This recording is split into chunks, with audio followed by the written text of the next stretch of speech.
Welcome to Chamber Chats, a weekly series by the West Monroe West Washita Chamber of Commerce highlighting our valued members. As always, find out more about the Chamber and our members online at westmonroechamber.org. And now, this week's episode of West Monroe West Washita Chamber Chats.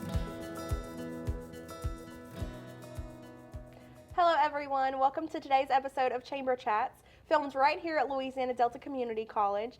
Today we have with us Mr. Chris and Mr. Matthew. How are you guys? Doing well, Ashley. very Good well. to see you. Nice, a pleasure to have you guys. Thank you. So, tell us about your organization. We're with the Center for Children and Families, which is a nonprofit that's headquartered here in Monroe, Louisiana, but we serve children in most of Louisiana and 48 parishes and in 7 counties in Mississippi as well. Wow. We're a nonprofit that's dedicated to promoting safe, healthy environments for children and their families. And we do that through 4 main areas: counseling, education, advocacy, and prevention. So those are our areas that we focus on. We serve about 4,200 kids a year. Wow, that's amazing. So what organizations fall under the center? Can we talk a little bit about CASA and the other ones? Yes, we have. You guys are probably very familiar with several of our programs. Our court-appointed special advocacy program, CASA, has been around since 1999 here in Monroe, Louisiana. We also have therapeutic services, so counseling in the homes, in the communities across Northeast Louisiana and Mississippi as well. We have a Brokers of Hope program in Union Parish with the Post Family Foundation. We do great work up there. And we also have a children's advocacy center as well that serves children who've been victims of sexual abuse or witnesses to a violent crime. So really dealing with children who are at their worst with trauma or neglect or abuse, and we're the ones that come in, show up, see value, and offer hope to them. Yeah, so what brings y'all joy doing this? I mean, I know it takes a special heart. You know, me and Miss Michelle Toller, your marketing director, have had extensive conversations about this, but what brings you joy doing this? The joy comes, with a child being able to have an opportunity. A lot of the kids that we work with, maybe they're in foster care, and sometimes kids bounce around from placement to placement. And so the joy comes when we're able to find a safe and permanent home for that kid. Yes. Maybe it's an adoption ceremony that we're able to attend, or with a family that's really struggling and is dealing with serious stuff. So we work with kids that have suicidal ideation or severe depression, and to see them begin to have a spark of life again, to want to show up to school, to reach out to their friends, to connect with their parents. We get to see those moments in our work, and so we share that with each other because it's hard days. The work that we do is not easy. We're working with families in very, very difficult situations. So as we share those stories with each other, it kind of builds this energy to keep moving forward and keep helping our families. And the community comes alongside us as well. Yeah. That's also a joy. There's so many ways our community can partner with us and come alongside us as well. So that really makes us feel like we're not in it alone. That's right. And our families don't feel like they're in it alone, and those kids know that they have someone that cares about them. So what are some ways that the community can contribute to the mission of the center? Yeah, I'm glad you asked, Ashley, because there's so many different ways. In Shreveport, Monroe, Lafayette, in Clinton, Mississippi, people can get involved across those areas.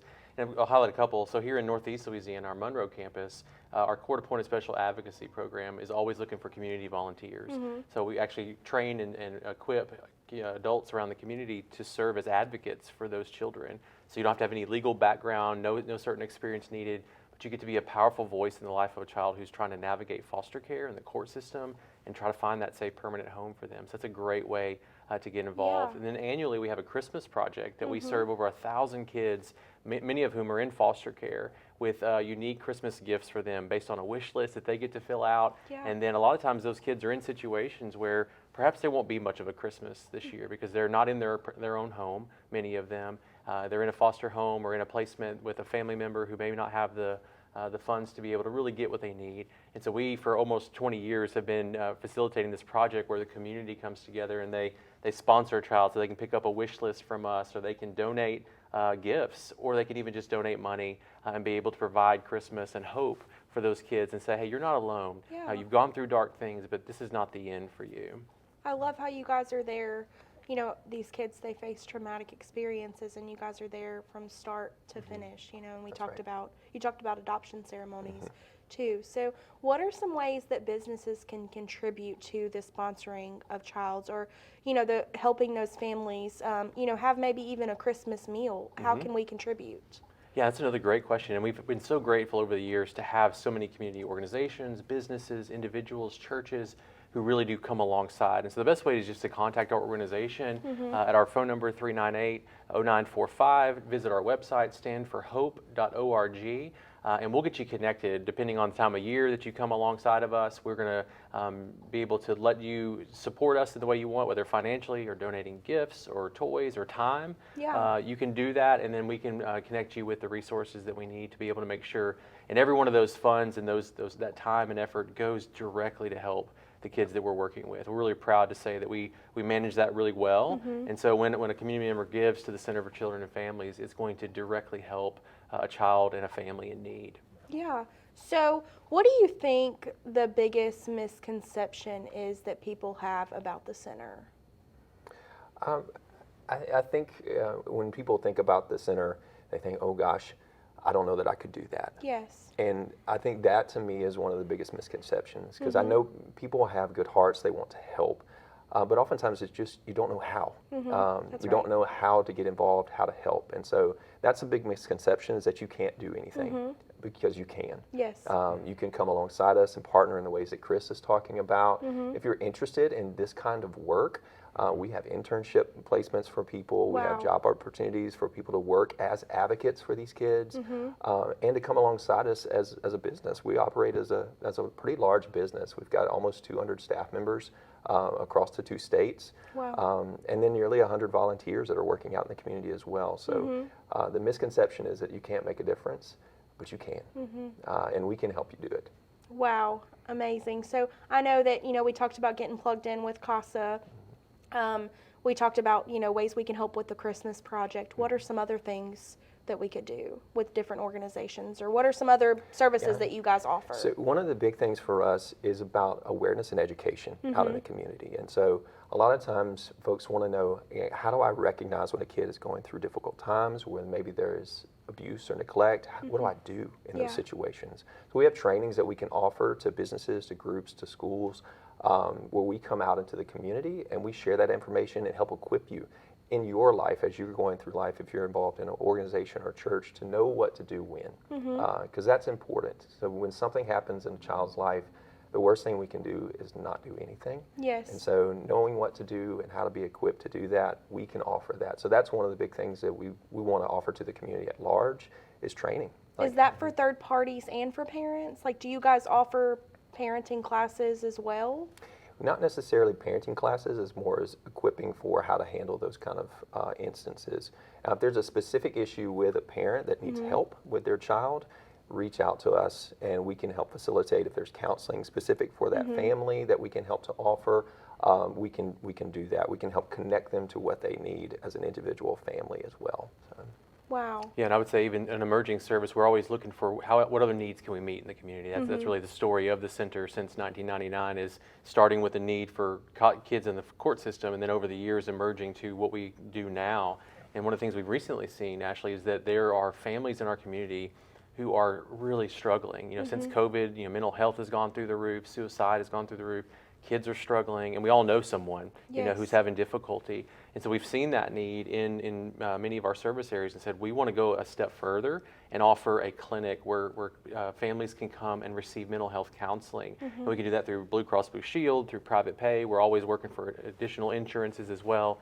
So not only are we serving those kids in the foster care system, we now are offering services to our general community, to families that need help. And they can contact us again at 398-0945 or standforhope.org in their local area and be able to access that, ask for services, set up an appointment just to talk to someone, because I think the other misconception is that mental health is sort of a closet issue. It's like we talk about it in the dark. That's right. But literally when you start talking about it, everybody's heads start nodding just like you did. And it's like, oh man, even myself, I'm struggling in some areas, and man, it would be helpful to have somebody who's trained and is a licensed professional to walk me through it. And our outcomes are outstanding.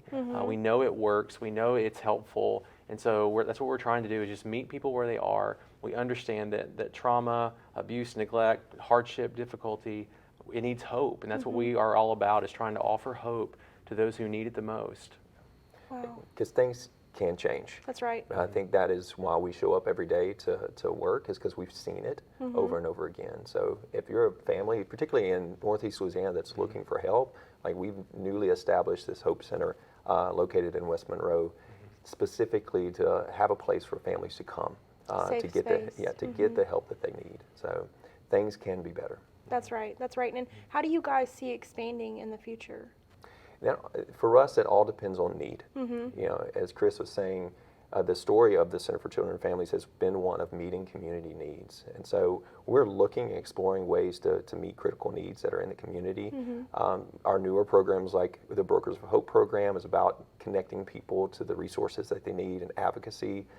We've got also programs that help kids that are coming out of the juvenile justice system. Wow. And so we're working with our local courts and also with the state on how do we do that well.